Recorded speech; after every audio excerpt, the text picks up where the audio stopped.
Selanjutnya mari kita persilakan Ustaz Jamaluddin Ahmad yang akan memberikan penjelasan lanjut mungkin terkait dengan topik kita kali ini. Monggo kepada Ustaz Jamal kami persilakan. Assalamualaikum warahmatullahi wabarakatuh. Waalaikumsalam warahmatullahi wabarakatuh.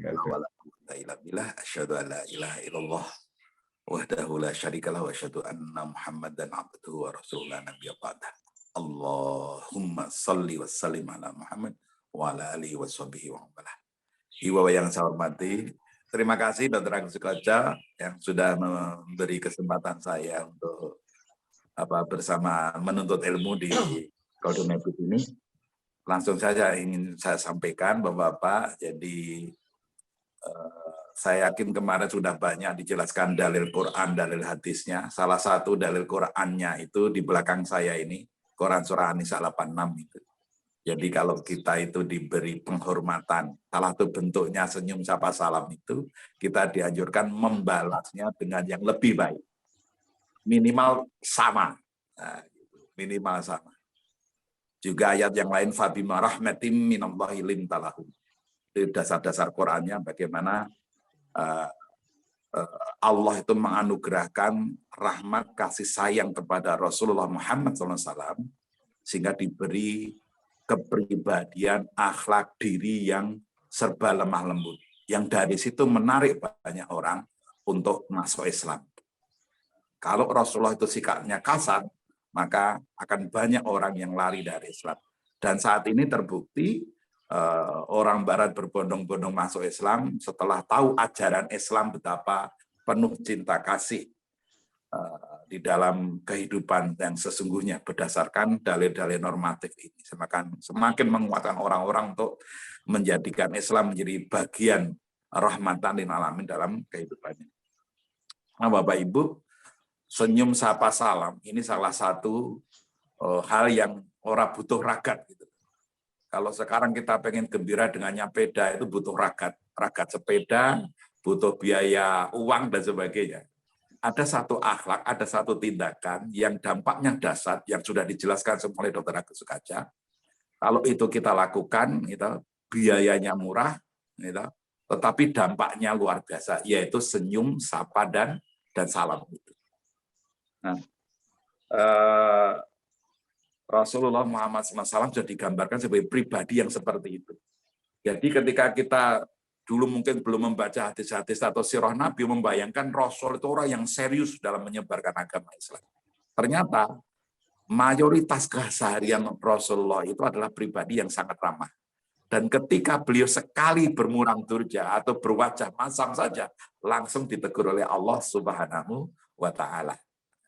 Ingat turun Quran surah Abasa itu yang menceritakan bagaimana Rasulullah diingatkan, ditegur oleh Rasul karena bermuka masam. Ini belum marah-marah loh, belum besengut gitu loh, belum bermuka durja gitu, tetapi baru bermuka masam saja langsung diingatkan oleh Allah Subhanahu wa Ta'ala.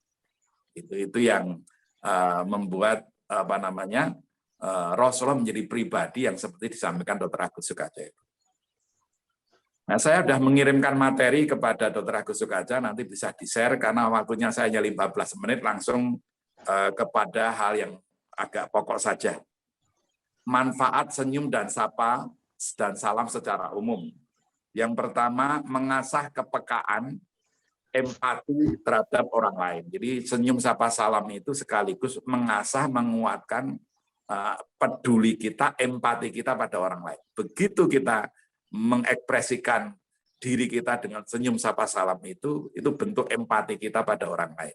Dan itu membuat kita sehat, dan yang kita temui diberi senyum sapa salam itu juga sehat. 2007, 2006 saya masuk rumah sakit Islam, kemudian mengadakan assessment dari 1.300 pegawai, itu ketemu 225 pegawai yang susah untuk senyum sapa salam. Berwajah ceria itu susah. Maka orang Islam waktu itu kebanyakan kalau sakit ke rumah sakit non-muslim. Karena apa? Rumah sakit Islam itu, waktu itu rumah sakit Muhammadiyah, perawat-perawatnya, pegawai-pegawainya kurang senyum sapa salam. Kemudian kita adakan pelatihan, saya datangkan non-muslim melatih di situ. Diprotes oleh teman-teman yang waktu itu peserta pelatihan. Nah, kemudian saya kumpulkan perwakilan dari mereka. Singkat cerita saya tanya, kenapa Anda protes? Karena saya datangkan pelatih non-muslim. Lah non-muslim orang kafir kok suruh mati kita, Pak Jamal. Nah, ini yang pelatih ini, narasumber ini akan saya pulangkan. Kalau ibu-ibu, bapak-bapak berkomitmen ke saya, mulai besok senyum ramah, senyum sapa salamnya bisa dibuktikan di rumah sakit Islam. Kalau besok bisa menjamin itu terjadi, maka pelatihnya kita pulangkan. Nah, mereka semua terdiam, nggak bisa menjawab itu. Saya kemudian bilang, lah yang dianggap kafir, yang dianggap iblis saja, senyum ramah salam yang luar biasa di rumah sakit mereka. Kita yang mengatakan pengikut Allah, pengikut malaikat, pengikut Rasulullah, tidak ramah pada pasien. Nah, ajaran normatif kita itu banyak, tapi begitu praktek itu susah. Maka kita buat waktu itu manajemen layanan terpadu Islami. Bagaimana kita desain pegawai-pegawai kita, sistem kita, membuat orang itu kemudian menjadi terkondisikan, terbiasakan untuk senyum, sapa, dan salam. Ini kan sebagai bentuk empati pada para petugas kesehatan, dari tukang parkir sampai direkturnya kepada pasien-pasiennya. Karena dengan senyum ramah itu saja, itu sudah memberikan sumbangan kesembuhan. Jadi kita, nah ini sudah kita tulis di dalam panduan dakwah Rumah Sakit Muhammadiyah Aisyah se-Indonesia, dan ada buku khusus holistic healthcare atau psikospiritual healthcare itu yang menggambarkan bahwa pengobatan di Rumah Sakit Muhammadiyah itu holistik, menyeluruh, bukan sekedar obat dan dokter serta perawat, tetapi dari tukang parkir sampai direkturnya itu bagian dari upaya ikhtiar terapi agar para pasien itu sembuh. Siapa tahu dengan tukang parkir yang ramah, yang memberikan senyuman, memberikan doa ketika ngasih karcis, itu bisa bagian dari kesembuhan. Petugas gizi yang senyum ramah, kemudian membimbing berdoa agar ketika makan sebulir nasi, ketika dia sakit, itu jangan lupa berdoa pada Allah. Siapa tahu dari buliran nasi itu menjadi bagian penyembuhan dari Allah Subhanahu wa Ta'ala. Nah, ini menjadi penting. Sebuah proses di rumah sakit sebagai bentuk empati. Senyum sapa salam juga membuat mood akan lebih positif. Ketika kita sedih, kita senyum, moodnya akan lebih baik. Bahkan orang lain pun akan moodnya lebih baik ketika kita mengekspresikan senyuman. Ketika kita senggolan di jalan, gitu ya, tabrakan atau gesretan itu ya, begitu kita turun dan tersenyum, insya Allah itu nggak ribut. Tapi begitu kita turun dari mobil, turun dari motor, kita nggak tersenyum, biasanya ribut. Nah, itu membuat mood lebih baik. Orang mau marah pun diajak senyum, insya Allah berubah jadi lebih baik. Kemudian senyum sapa salam itu juga menjadi modal untuk silaturahim dan menambah relasi. Nah, jadi kita akan sulit silaturahmi, akan sulit dapat relasi kalau hanya tersenyum saja nggak bisa, menyapa saja nggak bisa, salam saja nggak bisa. Susah sekali kita silaturahim. Karena sesungguhnya senyum sapa salam modal awal kita untuk silaturahim. Yang membuat terang kehidupan ini, yang membuat indah kehidupan ini, yang membuat suasana hidup ini menjadi nyaman, itu bukan lampu listrik, bukan matahari, tapi yang menerangi dunia sehingga hati bahagia itu sesungguhnya adalah senyuman ramah kita kepada orang lain. Kita datang di suatu tempat, listriknya 100 watt, kencar-kencar, begitu kita disambut oleh tuan rumahnya tanpa senyuman, listrik itu turun, wattnya itu dari 100 jadi 10 watt, gelap gulita rasanya. Maka senyuman itu membuat dunia itu terang benderang dan indah. Senyuman, sapa, dan salam juga bahan introspeksi bagi kita. Kalau kita kemudian memberikan senyum, sapa, salam, mereka responnya negatif, nggak usah menyalahkan mereka.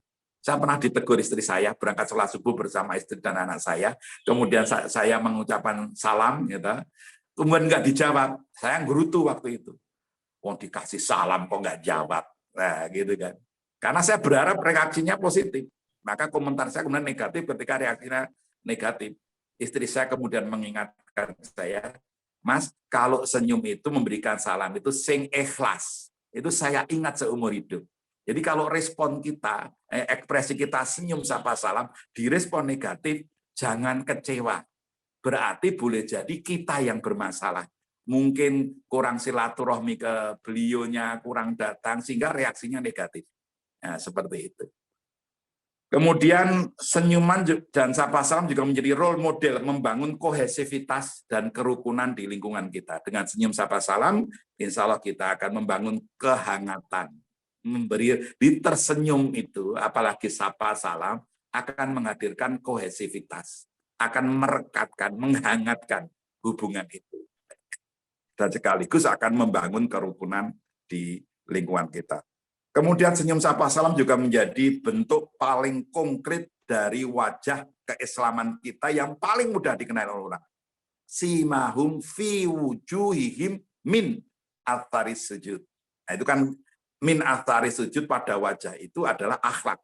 Dan akhlak yang paling mudah dikenali orang lain bahkan non-muslim kepada kita adalah raut muka kita.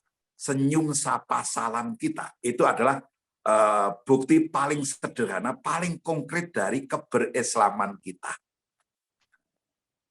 Kemudian menebar virus kebahagiaan untuk orang lain. Senyum sapa salam itu juga menebar virus kebahagiaan. Jadi kalau sekarang virus corona, ya, kita menebarkan virus kebahagiaan dengan senyum sapa salam meningkatkan imun kita. Membuat orang lain merasa dihargai, dihormati, dan diperhatikan. Itu sudah dibuktikan di chat tadi, hampir semua peserta forum ini mengatakan bahagia, senang, dan sebagainya. Kemudian yang ke-9 adalah membuktikan, senyum sapa salam itu membuktikan kita masih waras dan tidak mengalami gangguan jiwa. Senyum sapa salam menunjukkan kita itu waras. Dan salah satu model paling sederhana, yang masuk dalam catatan saya, kalau ini punya kebiasaan, kalau punya teman yang meninggal, saya buat tulisan. Saya sudah mengumpulkan hampir 50-an tulisan teman-teman yang sudah meninggal. Kebaikannya saya tulis, salah satunya adalah Ustadz Munawar Khalil, Wakil Ketua MPK Pusat, dan Ustadz Iskandar Tombo itu salah satu dari dua dari beberapa teman yang dalam hidupnya itu selalu senyum, sapa, salam. Silahkan tanya pada siapapun. Ustadz Iskandar Tombo atau Pak S senior kami di IPN, tokoh perkaderan, Munawar Khalil murid beliau di Gombara, ya, itu punya kebiasaan yang semua temannya, siapapun dosen di tempat dia mengajar, di rumahnya, dimanapun, mengenal dua pribadi ini sebagai orang yang selalu murah senyum, sapa, dan salam, dan selalu mendahului itu. Ustadz Munawar Khalil. Nah, penutupnya Bapak-Bapak, di materi saya sudah ada, saya ingin menyampaikan kisah-kisah singkat, agar kita semakin kuat bahwa senyum sapa salam itu banyak sekali manfaatnya. Yang pertama, kisah nyata seorang komandan Pas Pampres yang mengalami sakit hipertensi dan penyakit penyertanya, yang dibawa ke dokter, dibawa ke rumah sakit, tidak sembuh-sembuh, sudah hampir putus asa, dia datangin namanya Dr. Agus Rahmati. Ini di YouTube banyak, kisah nyatanya itu di YouTube banyak, Pak. Nah, diceritakan langsung oleh Pak Agus Rahmati. Intinya Bapak ini komandan ABRI ini, TNI ini, Pas Pampres ini, kemudian ketemu Dr. Agus Rahmati, seorang dokter yang sering saya undang pengajian di Rumah Sakit Islam itu menderita hipertensi dan penyakit penyertanya itu sudah lama dan nggak sembuh-sembuh. Akhirnya karena hampir frustasi, ketemu Dr. Agus Rahmati, dikasih resep herbal. Nah, pertama nggak mempan, kasih resep yang kedua dosisnya ditambah tinggi, malah tambah parah. Akhirnya pada pertemuan ketiga dikasih resepnya apa? Terapi tersenyum. Dan beliau mengatakan kalau terapi ini ternyata tidak berhasil, Pak Komandan, besok nggak usah datang ke sini lagi, berarti saya sudah. Akhirnya Komandan ini dikasih terapi. Apa terapinya? Ya, sehari minimal harus tersenyum 20 kali. Ya. Dalam setiap senyuman 20 kali itu minimal 20 detik. Dan dalam setiap semua senyuman yang minimal 20 detik itu harus dilakukan dengan ikhlas. Singkat cerita, dipraktekkanlah ini, kemudian 3 minggu kemudian balik, Pak Komandan Pas Pampres ini kemudian wajahnya lebih ceria, penyakitnya sudah dicek di lab, di dokter, semuanya sembuh, dan kemudian anak buahnya yang mendampingi dia, ajudannya, itu juga senang. Bapak sekarang ramah menyapa orang, pokoknya baik banget. Nah, ternyata terapi senyum sapa salam ini menyembuhkan berbagai penyakit. Kisah singkat yang kedua adalah hidup bahagia penuh makna berkat senyuman ikhlas sejak masih remaja. Ada sebuah penelitian di University of California meneliti 141 buah foto tahunan pelajar. Singkat ceritanya Bapak, ini pelajar-pelajar SMA mau lulus, gitu, mau perpisahan, kemudian difoto, jepret, kemudian ketika berumur 27 tahun diteliti lagi, umur 43 tahun diteliti lagi, umur 52 tahun diteliti lagi. Oleh psikolog menanyakan kepada mereka tentang status pernikahan, keadaan rumah tangga mereka, masih langgeng atau sudah cerai, dan menanyakan kebahagiaan hidup mereka. Hasilnya Bapak-bapak, Ibu-ibu menunjukkan bahwa mereka para pelajar yang dulunya di fotonya itu senyumannya kelihatan, wajahnya ceria, ikhlas, tersenyum, lihat giginya gitu, tersenyum gitu, ternyata hidupnya lebih sehat, rumah tangganya lebih bagus, tidak mengalami perceraian, dan kemudian hidupnya lebih bahagia.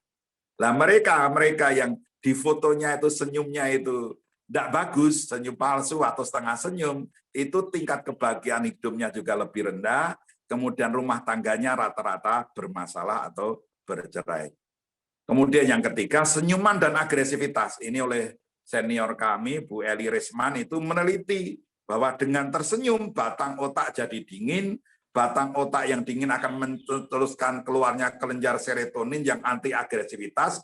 Dengan senyuman kita memberi enzim, vitamin untuk otak sendiri dan otak orang lain, sehingga kita tidak bertindak agresif. Yang terakhir, senyum ikhlas memperpanjang usia. Nah, ini saya kira berkaitan dengan hadis dari Rasulullah tadi yang sekarang siapa yang ingin diluaskan rezekinya, dipanjangkan umurnya, falyasil rahimah. Ini sebuah penelitian oleh Wayne State University Michigan. Penelitian ini menganalisis 230 foto pemain sepak bola lewat senyuman mereka. Peneliti membagi foto tersebut menjadi kategori tersenyum dengan memperlihatkan gigi, dan kerutan mata dan pipi, setengah tersenyum dan tidak tersenyum. Dibagi 3 ini model senyumnya. Dari analisis foto tadi, peneliti menemukan sebanyak 184 pemain yang meninggal ternyata tidak tersenyum atau setengah tersenyum di usia mereka, dan usia mereka hanya mencapai 72 tahun. Jadi di foto-foto yang mereka tidak tersenyum atau setengah tersenyum, itu pemain-pemain sepak bola itu meninggal lebih duluan, umurnya lebih pendek. Dan mereka yang tersenyum dengan ekspresi penuh, dengan ikhlas tulus itu sebanyak 75 orang pemain sepak bola itu hidup hingga usia 80 tahun. Nah, ini bagi saya ini penelitian yang menarik. Ternyata kebiasaan tersenyum sejak muda itu akan menghasilkan usia yang lebih panjang. Nah, membaca ini kemudian saya buka Pak foto-foto saya sejak kecil itu. Sejak kecil waktu pendidikan militer dan sebagainya itu saya lihat foto saya ini tersenyum atau tidak ini. Wah, kalau nggak tersenyum wah umurnya pendek ini. Nah, itu. Alhamdulillah begitu saya lihat tuh bahwa saya memang punya kebiasaan senyum sejak muda. Nah, gitu. Termasuk ketika pendidikan militer itu yang lain nggak tersenyum, saya tersenyum. Tapi ada yang protes Pak ketika saya sedang menyampaikan materi. Pak Jamal, saya punya teman yang murah senyum dan sebagainya itu, tapi umurnya pendek itu Pak Jamal. Usianya berapa meninggal? 35 lah. Saya juga jawabannya guyonan Pak. Ya, dia murah senyum meninggal usia 35. Berarti kalau tidak murah senyum meninggalnya lebih awal. Mungkin 28 sudah meninggal. Nah, gitu. Karena Rasulullah menjanjikan barang siapa yang jalin silaturahmi, senyum sapa salam akan dipanjangkan umurnya. Saya kira itu Dr. Agus. Lengkapnya saya sudah ngirim materi, silahkan di-share hasil penelitian, kajian psikologinya, dalil Quran, dalil hadisnya sudah saya sertakan semua. Mudah-mudahan ada manfaatnya. Terima kasih. Assalamualaikum warahmatullahi wabarakatuh. Waalaikumsalam warahmatullahi wabarakatuh. Syukran Ustaz Jamal ini menarik menyampaikan terkait dengan senyum, sapa, salam tadi dan